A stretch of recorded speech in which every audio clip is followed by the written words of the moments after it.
Good morning, you join me in the shed stroke workshop. I'm going to get some tools out as my NGK spark plugs have come today, so I'll be fitting them to the Freelander. So let me just grab some tools and I'll be right with you. Another thing I've just noticed, I've been getting wet around the top of the header tank, and I've just noticed, if you can see there, look, there's quite a big crack forming there and lots of little cracks around the edge. So I will have to order a new header tank, which I'll go in and do shortly. I think they're expensive. I think they're about £25 for a header tank. These are the tools I'll be using: 3/8 ratchet, 3/8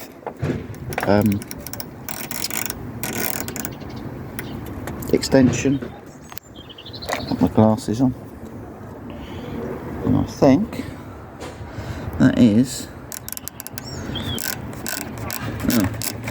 my sticker's come off. I'm not sure the size of the socket. I think it's about a 14mm deep, I believe. Right, I'm just going to set this up because I've got to take this cover off first, which is these 8mm here. So let me get those off and I'll get back to you. That looks quite a good angle there for you to see what I'm doing. Anyway, how is everyone? Hope everyone's good. Weather's chillier here today, but not freezing, but chillier. They did say it was going to go colder this week. Whether that's going to bring any of the white stuff like they keep promising, I don't know.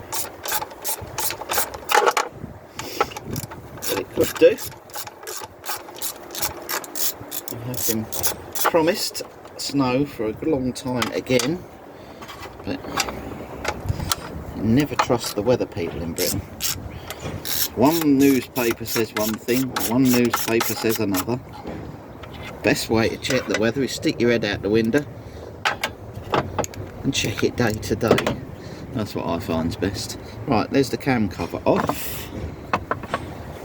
Right, we've now got a coil pack and two normal leads. So I'm going to start from the right hand side over here, which is number 1. Goes 1, 3, 4, 2, so I think that's number 1. If I'm correct with this engine, because a lot of engines are different. I think number 1 is closest to the timing cover. Take that out.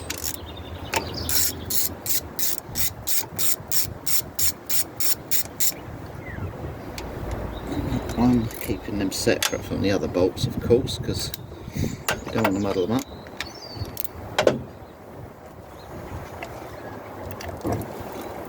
Out pops that. Take that off that end so it's easier. This looks like the coil pack that was replaced not long ago. It said it had one new coil pack. Right. The spark plug, which felt very, very loose, a little bit too loose to me.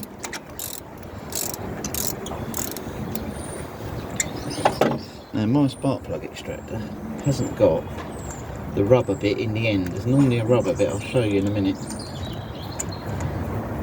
It fell out years ago, so I've had diesel cars for years, so I've not really had the need.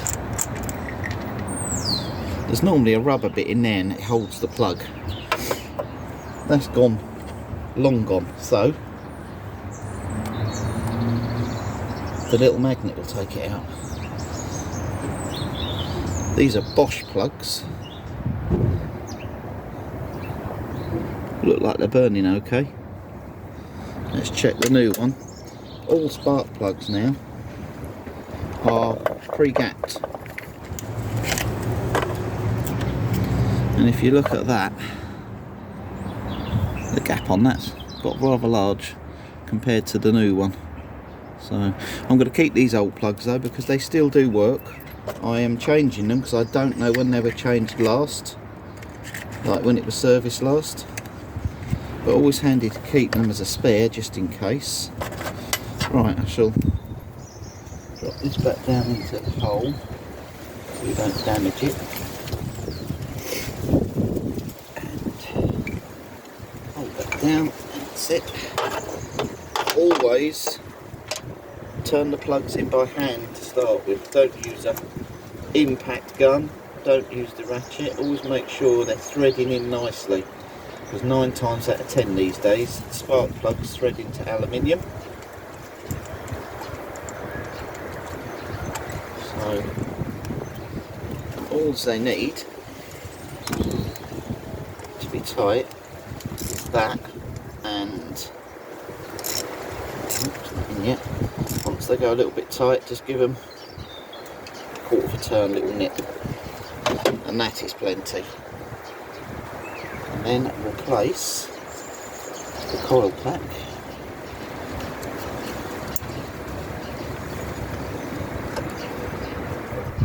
into there.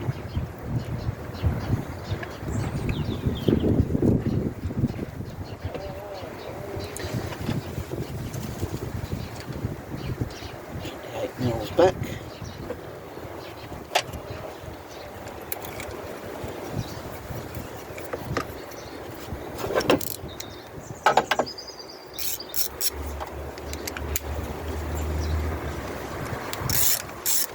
Same with these, they don't need to be tight, just a little nip will do. They're going into aluminium, don't want to strip the threads out.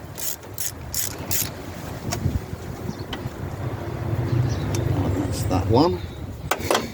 Now we'll come on to this one. Oh, it's tight. Pop that one out there. This will be number 3. So it's 1, 3, 4, 2, the firing order, I believe.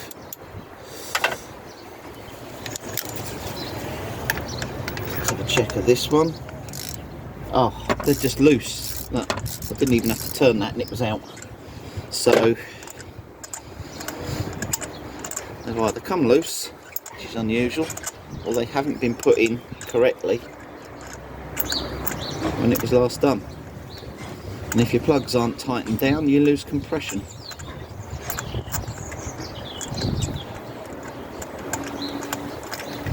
Okay, get this one out. Check at that. Yeah, burning lovely again. Right sort of colour. Nice and even over the 2 plugs so far. Used that one. Another brand new NGK. The old one in there, because like I say, they do work still. Might be handy for a spare. Plug down the hole. Use another tool to pull the magnet off. Same again. Tighten them in by hand. You can, and you know you're not cross-threading it. Some people put anti-seize on them. I usually do, but I haven't got any at the moment, so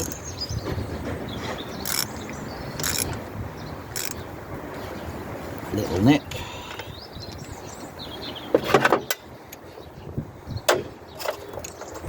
That one done. Put your lead back as you go, so you don't get them muddled up. Not that you can really get them muddled up on these ones, because they're very easy to do. They're self-explanatory.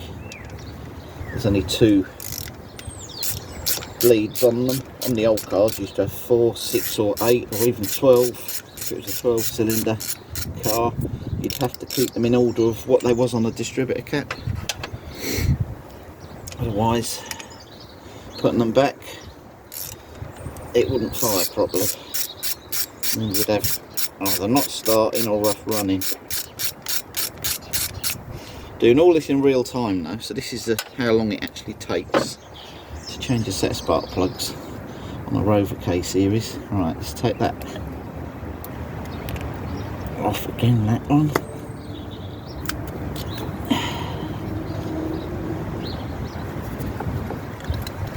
Come off, that's it. There's the other coil pack.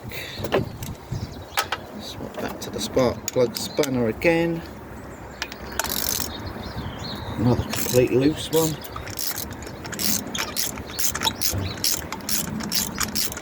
Makes me wonder sometimes people do jobs or change things. If you don't know what you're doing, or I mean, you've got the internet now to look. If you don't know what you're doing, there is a torque setting for these. I've never used torque settings for spark plugs. I've literally give them, snug it down till it won't go anymore, and then just give it a little quarter of a turn, and I've never had any problems. But you get problems as well, like I say, when they're not tight enough. That one's burning the same, which is good. A nice looking clean burn all over your plugs. These plugs do look quite old though.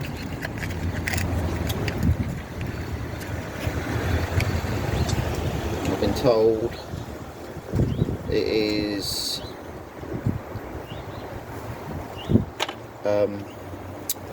every 30,000 miles on these.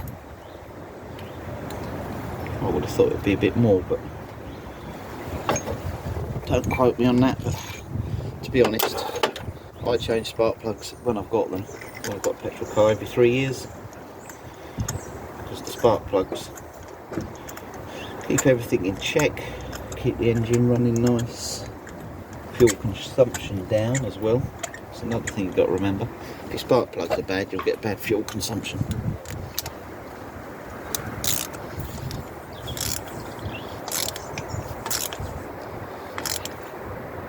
There we go.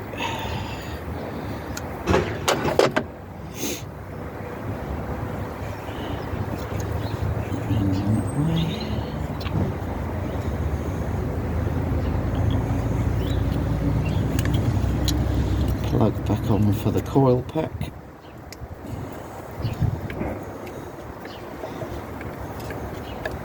That down.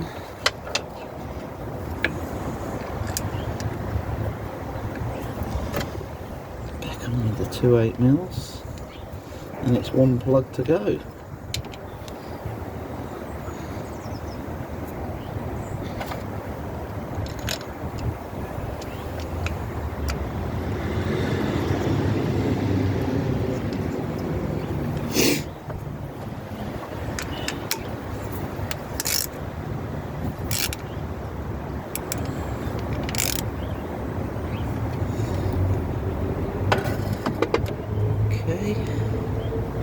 Now these leads clip back onto the top so they're not touching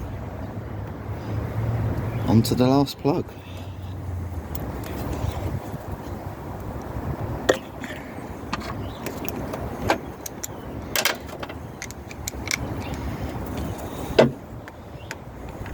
Let's see how tight this one is. Well, we know it's not, and it's not.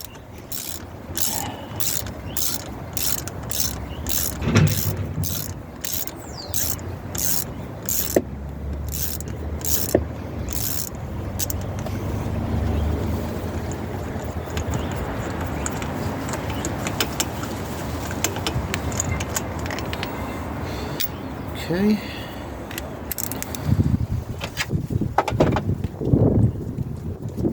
Yeah, burning about the same.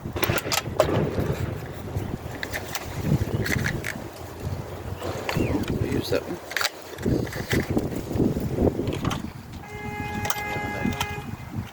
That one.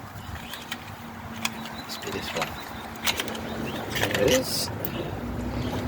Now we'll come back in there.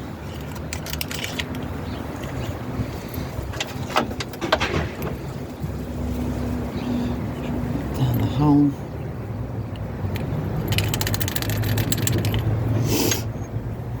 There's another tool just to hold it down, get that off. And again, always tighten them in by hand to start with. And you know that they're threading in fine and they're not cross threading.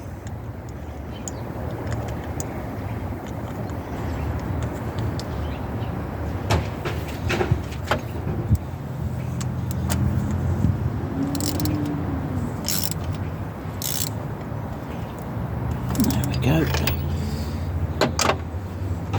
And I've just realised I've got the firing order wrong on this. It is 1342, but number 1 on these, I've just realised, just remembered, is at the gearbox end.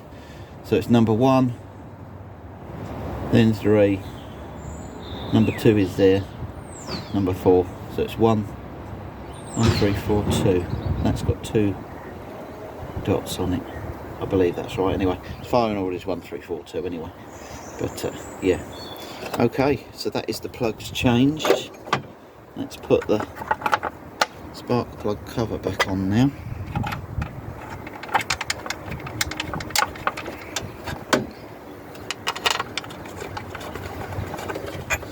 Which is 38 mils.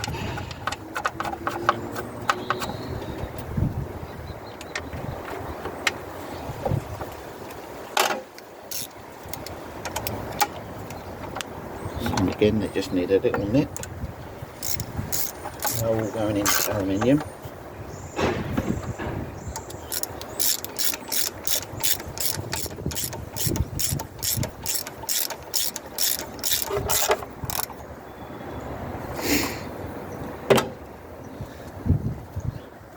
And there you have it.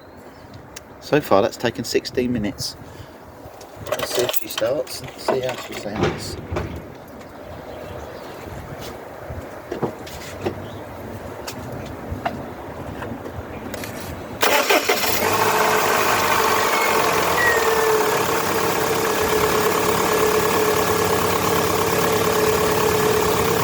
And there you have it.